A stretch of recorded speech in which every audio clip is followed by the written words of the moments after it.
I want to welcome you to another video drasha. This week we have a double portion, Vayakhel and Pikude. And these are the last two portions of the book of Exodus, and we continue to deal with the construction of the tabernacle. And yet, at the beginning of the first portion, Vayakhel, it says, and Moses convoked the entire community of Israel, and he gives them a command. And of course, the topic of this portion is going to be the construction of the Mishkan, but what is the command that he gives them at this first point? It is the commandment not to work on Shabbos. Now, this is another one of these things that really cry out for interpretation. Why, if we're discussing the construction of the Mishkan, of the tabernacle, of the portable sanctuary, why is it that Moses begins by giving the commandment not to work on Shabbos? And the fact is, this is certainly not the first time that the commandment of Shabbos has been given. For that matter, we had it already in the Decalogue, which, of course, was in a prior Torah portion. So this is that the commandment to observe the Shabbos is being repeated here. But why is it being repeated just as Moses is about to command the people concerning the building, the actual building of the tabernacle? And why also is it that it says that Moses convened the entire community of Israel and then he gives them the commandment? So, like with all questions concerning the Torah, there are many answers, and if I give one or two answers, there are many more. One answer that we can give is that the importance of Shabbos is being taught here. That even though the construction of the tabernacle is the main theme of this Torah portion, and certainly that is an important thing. We've discussed the tabernacle before. This has occupied such a large portion of the book of Exodus.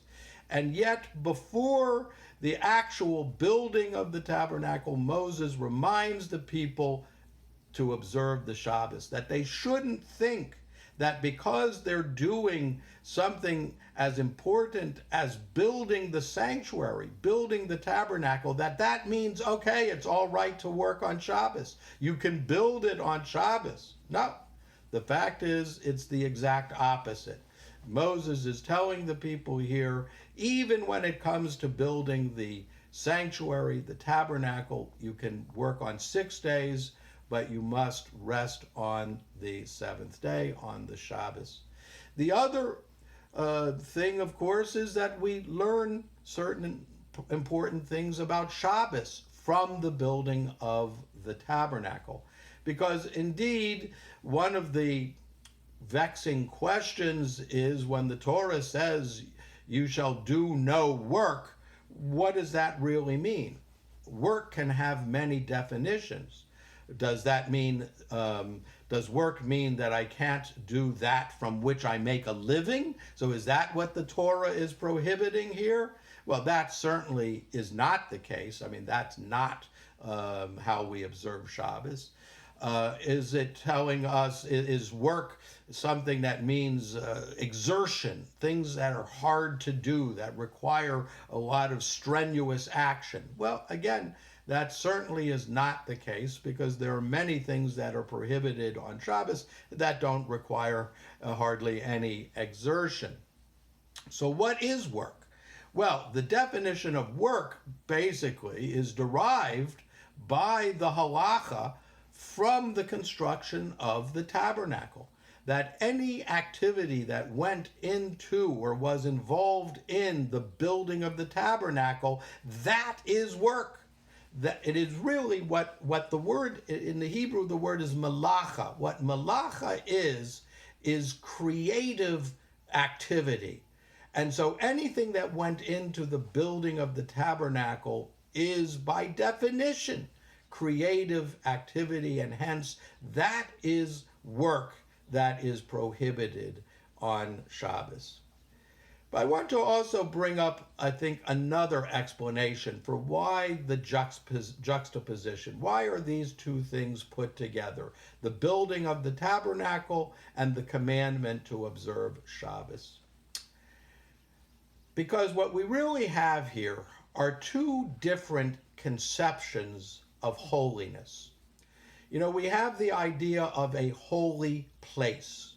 That is certainly something that I think we can all understand, and we certainly can think of holy places. I remember, first of all, when Moses encountered God for the first time at the burning bush, he was told, remove your shoes, for the place where you're standing is a holy place.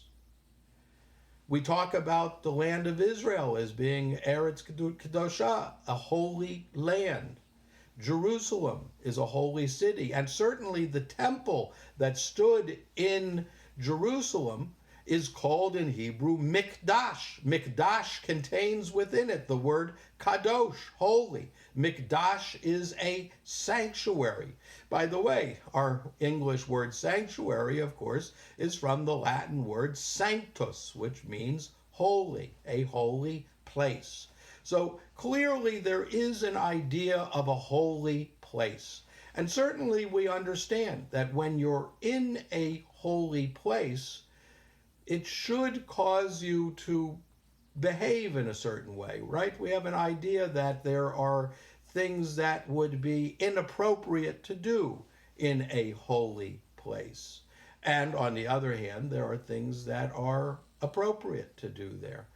So the idea of a holy place is one that is, I think, relatively easy for us to conceive of, and certainly we can think of places that we've been to. The Western Wall, for sure, is a holy place. But Shabbos is a conception that is somewhat more difficult to get your head around, because Shabbos, or for that matter, the festivals, are holiness in time. That is, they are holy times. And the idea is that for Shabbos, there is a 25-hour period, which is a holy place in time. And again, there are behaviors that are inappropriate to do in a holy time. And on the other hand, there are behaviors that are appropriate. Now, one of the advantages of a holy time is, again, just like the Mishkan, just like the tabernacle, which was a portable sanctuary, the Shabbos, which is a holy time, can be taken with us anywhere.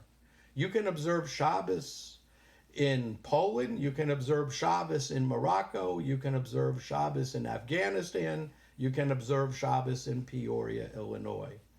Holy places are, of course, limited to that place. I can only sense the holiness of Jerusalem if I'm in Jerusalem. The holiness of the temple was only accessible to those who could see the temple or go to the temple. And of course, the activities that were done in the temple could only be done in the temple. And in its absence, those activities cannot be done. And when the Jews left the land of Israel after the Second War with Rome and moved throughout the world, again, they could take a synagogue with them, which is obviously a holy place, but you couldn't take the temple. You couldn't take the city of Jerusalem with you, but you could take the Shabbos. And Shabbos could be a holy place in time that can be observed anywhere. And now I want to go back to the first line of the Torah portion where it says that Moses convoked the entire community of Israel. And then he gives them this command to observe the Shabbos. Because I think we need to understand the significance of Shabbos for the Jewish community. When we observe Shabbos, we are linking ourselves to the entire Jewish people. Again, you can imagine what Jerusalem looked like on the festivals. When people came from all over the land of Israel and even from outside the land of Israel to go to Jerusalem to convene together in the temple in Jerusalem. Imagine what that gathering looked like. You certainly would have a strong sense of community, of the Jewish people being together. But we can also see that by observing Shabbos, of course, on the one hand, if we attend the synagogue, we still have a sense of community, of being together. But I want to say that even if one observes the Shabbos and you don't attend the synagogue, you still are joining yourself to the people of Israel, to the community of Israel.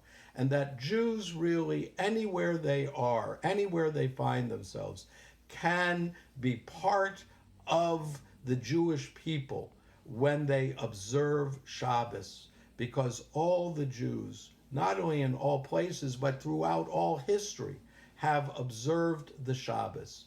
It is, in a sense, like going to the temple, a place where we all meet as Jews, but it is a place in time.